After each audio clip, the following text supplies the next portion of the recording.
Face au chantage affiché des autorités ivoiriennes à l'égard du Mali dans la fourniture d'électricité, les autorités maliennes viennent de faire une acquisition importante de groupes électrogènes pour une autonomie d'énergie à long terme. Selon des informations portuaires, le ministre malien de l'énergie, Sédou Lamine Traoré, a fait une commande historique de 50 groupes électrogènes.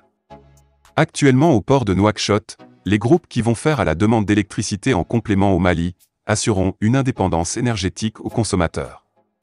Une manière pour le Mali de résister au chantage des autorités ivoiriennes dans le cadre du réseau interconnecté. En tout cas, selon plusieurs sources, une importante quantité de groupes électrogènes au nom du Mali est déjà au port de Nouakchott. Ils permettront de renforcer la souveraineté énergétique du Mali. Il est à rappeler que depuis un moment, le Mali fait un chantage de la part de son partenaire ivoirien. Et ce 30 juillet 2022, c'est dans un tweet émis par l'ancien ambassadeur de France au Mali, Nicolas Normand, qu'on apprend ce qui se murmurait tout bas. Il nous informe que les autorités ivoiriennes vont couper l'électricité au Mali à partir du 7 août prochain, jour de la fête de l'indépendance de la Côte d'Ivoire. Cela, si le Mali ne venait pas à libérer les 49 mercenaires dudit pays en situation irrégulière sur son sol. Heureusement que cette mesure de rétorsion des hautes autorités ivoiriennes, car il s'agit bien de cela, si elle venait à être mise en exécution, ne devrait aucunement entacher la fourniture actuelle en électricité dans notre pays.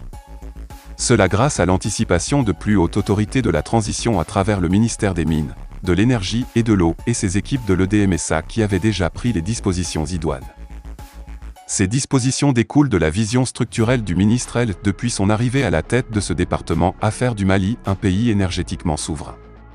Ainsi, plusieurs conteneurs remplis de groupes électrogènes est en route pour Bamako via le port de la Mauritanie. Très vite, 50 groupes électrogènes seront installés pour pallier d'éventuelles coupures de l'électricité de la partie ivoirienne.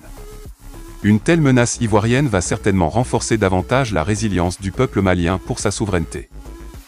Vu le contexte mondial à cause de la guerre et la rareté des hydrocarbures, le vaillant peuple du Mali est prêt à accepter tout sacrifice pouvant assurer sa souveraineté nationale face à toute éventualité même d'une augmentation du prix de l'électricité, confie un jeune soutien à la transition très optimiste.